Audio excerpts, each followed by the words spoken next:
नमस्कार, मी सविता आपल्या यूट्यूब चॅनलवर तुमचं स्वागत करते। आज आपण बघणार आहोत लसुनी फ्लावर ही रेसिपीला सुरुवात करण्यापूर्वी तुम्ही जर चॅनलला नवीन असाल तर आत्ता सबस्क्राइब करून ठेवा, कारण अशाच प्रकारच्या व्हिडिओज मी रोज अपलोड करत असते आणि सबस्क्राइब केलेलं असेल तर सर्वात आधी नोटिफिकेशन तुम्हाला येईल। इथे मी 250 ग्राम फ्लावर अशा प्रकारे मोठे मोठे काप करून घेतलेले आहेत आणि हे फ्लावर आपल्याला कापल्यानंतर अर्धा तास मीठ टाकून कोमट पाण्यात या प्रकारे ठेवायचं आहे। यानंतर मी एका कढईमध्ये पाणी टाकून ते उकळायला ठेवलेलं आहे आणि त्यामध्ये आपल्याला हळद आणि मीठ टाकून उकळी आल्यानंतर यामध्ये फ्लावर ॲड करून घ्यायचं आहे। हे फ्लावर आपल्याला 2 ते 3 मिनिटं उकळून घ्यायचं आहे। अशा प्रकारे पाण्यात उकळून घेतल्यामुळे फ्लावरला चव आणि कलरही चांगला येतो।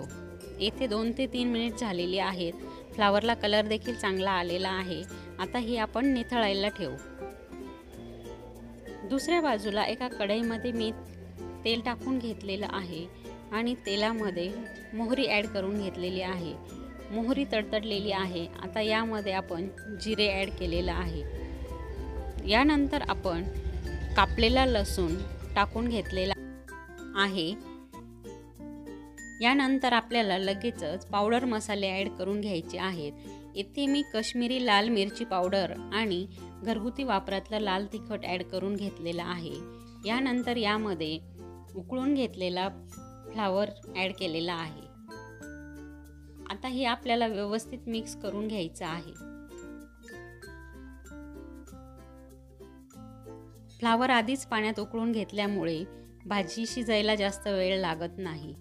अगदी 3 ते 4 मिनिटात ही भाजी तयार होईल। अशा प्रकारे आपली लसुनी फ्लावर ही रेसिपी तयार आहे। व्हिडिओ आवडला असेल तर लाईक, शेअर आणि सबस्क्राईब करा आणि रेसिपी कशी वाटली ते कमेंट करून नक्की सांगा। पुन्हा एकदा भेटूया अशाच प्रकारच्या साध्या सोप्या पण चविष्ट रेसिपीसह। धन्यवाद।